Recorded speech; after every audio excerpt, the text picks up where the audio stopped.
Hello students, स्वागत करते हैं आपका हमारे यूट्यूब चैनल एएसएससी एजुकेशन पर। आज हम पढ़ने वाले हैं क्लास 12 फिजिक्स से व्हीटस्टोन सेतु का सिद्धांत लिखिए। तो व्हीटस्टोन सेतु क्या है, ठीक है, और इसका सिद्धांत क्या है। तो इसका सिद्धांत है P/Q बराबर R/S। ठीक है, अब सिद्धांत क्या है इसको और समझना है। तो सन 1842 में व्हीटस्टोन ने किसी चालक के प्रतिरोध का मान ज्ञात करने के लिए एक सिद्धांत प्रस्तुत किया, जिसे व्हीटस्टोन सेतु का सिद्धांत कहते हैं। अब ये तो हो गई एक व्याख्या, ठीक है। इसके बाद आप डालेंगे सिद्धांत, ठीक, और थोड़ी थ्योरी लिखी जाना पहले, उसके बाद इसका डायग्राम बनाएंगे और फिर उसके बाद थोड़ा और उसका डिस्क्रिप्शन रहेगा एक तरह से। अब क्या करना है, सबसे पहले देखें, हो गया सन 1842 में व्हीटस्टोन ने किसी चालक के प्रतिरोध का मान ज्ञात करने के लिए एक सिद्धांत प्रस्तुत किया, जिसे व्हीटस्टोन सेतु का सिद्धांत कहते हैं। अब हम लिखना स्टार्ट करते हैं।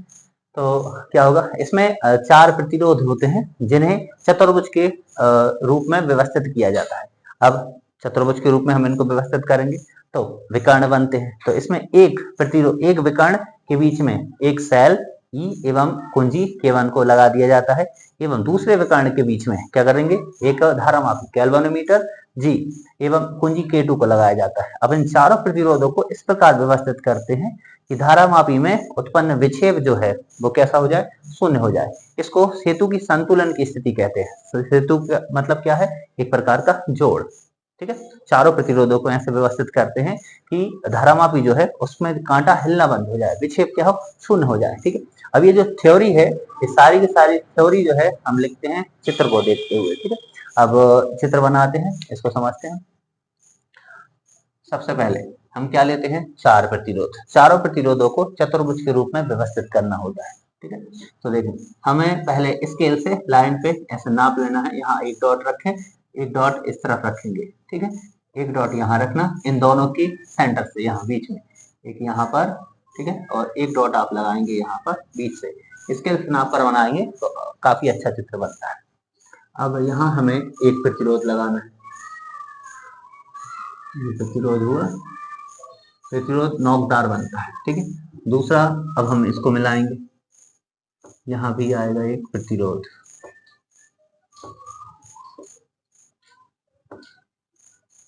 आपको स्केल से ही बनाना है, याद रखें, बिना स्केल के आड़ा टेढ़ा बन जाता है। चौथा प्रतिरोध यहां लगा देते हैं। ओके, माना कि चार प्रतिरोध को चतुर्भुज के रूप में व्यवस्थित करते हैं। चारों प्रतिरोध दिए हमने, ठीक है। एक इसको नाम दे दिया हमने P, ये है Q, ये है R और ये हो गया S। माना कि चार प्रतिरोधों को हम चतुर्भुज के रूप में व्यवस्थित करते हैं, ठीक है। तो अब क्या होगा कि एक प्रतिरोध के एक विकर्ण, जैसे कि यहाँ इसको हमने नाम दिया A, ठीक है, और ये हो गया B, ये C और ये है पॉइंट D, ये, ठीक। तो एक विकर्ण यहाँ से लेकर यहाँ तक, ये जो विकर्ण है ये है AC। एक विकर्ण होगा B से लेकर D तक, ठीक है। तो एक विकर्ण के बीच में हम क्या लगाते हैं, यहाँ पर एक सेल, ठीक है, ये प्लस और ये माइनस, इसको नाम देते हैं E। और यहाँ होती है कुंजी, कुंजी है ये K1। धारा प्रवाहित होगी, धारा यहाँ से यहाँ की ओर बढ़ेगी, ठीक है। धारा क्या होगी आपकी I, ठीक। अब क्या होता है, माना कि चार प्रतिरोधों को चतुर्भुज के रूप में व्यवस्थित किया जाता है, ठीक है। इसमें से एक विकर्ण के बीच में एक सेल E एवं कुंजी K1 को लगा दिया जाता है, एवं दूसरे विकर्ण के बीच में एक धारामापी गैल्वेनोमीटर, ठीक है। धारामापी लगाएंगे हम यहाँ से यहाँ की ओर, ये लगा दिया धारामापी, ठीक है। और यहाँ अंदर लिख देते हैं जी फॉर गैल्वेनोमीटर, ठीक है। अब फिर इससे चलते हुए यहाँ पर एक क्या लगा दी जाती है, कुंजी, और ये कुंजी क्या होती है, K2।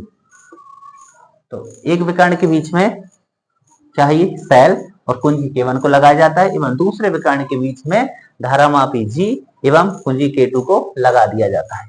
चारों प्रतिरोधों का मान इस प्रकार व्यवस्थित करते हैं कि धारामापी में उत्पन्न विक्षेप शून्य हो जाए, यानी कि इसे सेतु की संतुलन की स्थिति कहते हैं। इस प्रकार धारा व्यवस्थित की जाती है कि धारामापी में विक्षेप यानी कांटे का हिलना बंद हो जाए, और ये सेतु की संतुलन की स्थिति कहलाती है। चारों प्रतिरोधों के मानों को व्यवस्थित किया जाएगा, ठीक है। अब जैसे कि धारा का डिवाइडेशन जो हम समझ लें, धारा किस तरीके से पहुंच रही है, आगे की लाइन जो है वो ये लिखना होगी, सेतु की संतुलन की स्थिति के बाद कि सेतु की संतुलन की जब स्थिति आ गई, अब सेतु की संतुलन की स्थिति में दो संलग्न भुजाओं के प्रतिरोधों का अनुपात अन्य दो संलग्न भुजाओं के प्रतिरोधों के अनुपात के बराबर होता है, यानी कि P बटे Q बराबर क्या होता है, R बटे S। सेतु की संतुलन की स्थिति में किन्हीं दो संलग्न जो साथ की भुजाएं हैं, जैसे कि AB और BC, ये जो B पॉइंट है ये A और C को कनेक्ट कर रहा है, AB इसके भी साथ है और इस भुजा के साथ भी है BC, तो ये संलग्न भुजा है। तो सेतु की संतुलन की स्थिति क्या है, जबकि कांटा हिलना बंद कर दिया है, यानी कि विक्षेप शून्य हो गया है। तो सेतु की संतुलन की स्थिति में किन्हीं दो संलग्न भुजाओं के प्रतिरोधों का अनुपात, प्रतिरोध क्या है, ये P है, इसका प्रतिरोध क्या है, Q है, यानी कि क्या हो गया, P बटे Q बराबर होता है अन्य दो संलग्न भुजाएं AD और DC या CD, दो संलग्न भुजाएं साथ की भुजाएं, संलग्न यानी साथ का, इनके जो प्रतिरोध है क्या है, R और S, तो इनके अनुपात के बराबर होता है। तो सेतु की संतुलन की स्थिति में किन्हीं दो संलग्न भुजाओं के प्रतिरोधों का अनुपात अन्य दो संलग्न भुजाओं के प्रतिरोधों के अनुपात के बराबर होता है, ठीक है। अब इसके बाद हमें ये डायग्राम बनाना है, इसमें डिवाइडेशन समझे, धारा कैसे बट रही है। ए पॉइंट पर पहुंचने के बाद धारा जो है इस तरफ जाएगी और कहाँ आएगी, नीचे की ओर आएगी, ठीक है। इसके बाद क्या होगा, धारा बी पॉइंट पर पहुंचेगी, बी पॉइंट से धारा इस तरफ जाएगी और ये नीचे की ओर भी आएगी, ठीक है।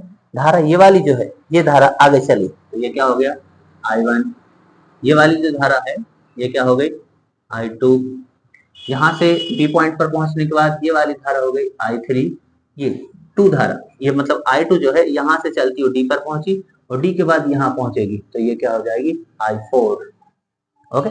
और ये I3 आएगी बिंदु C पर, I4 भी पहुंचेगी बिंदु C पर, C से होते हुए ये माइनस पे आ जाएगी, धारा चली प्लस से और चल के आएगी कहां पर, माइनस पर, ठीक है, ओके। अब आगे क्या है देखते हैं। आगे हमें लिखना होगा कि माना कि चार प्रतिरोध PQRS है, चार प्रतिरोध क्या है, PQRS है, जिन्हें एक चतुर्भुज ABCD के रूप में जोड़ा गया है। माना कि चार प्रतिरोध PQRS को एक चतुर्भुज ABCD के रूप में व्यवस्थित किया गया है या फिर जोड़ा गया है। विकर्ण AC के बीच एक सेल कौन है, E एवं कुंजी K1 को लगाया जाता है एवं विकर्ण BD के बीच में क्या लगाते हैं, धारामापी या गैल्वेनोमीटर G एवं कुंजी K2 को लगाया जाता है। चारों प्रतिरोधों को इस प्रकार व्यवस्थित किया जाता है कि धारामापी में उत्पन्न विक्षेप क्या हो जाए, शून्य हो जाए। इसे सेतु की संतुलन की स्थिति कहते हैं। और सेतु की संतुलन की स्थिति में P बटे Q बराबर क्या होता है, R बटे S। यही व्हीटस्टोन सेतु का सिद्धांत है।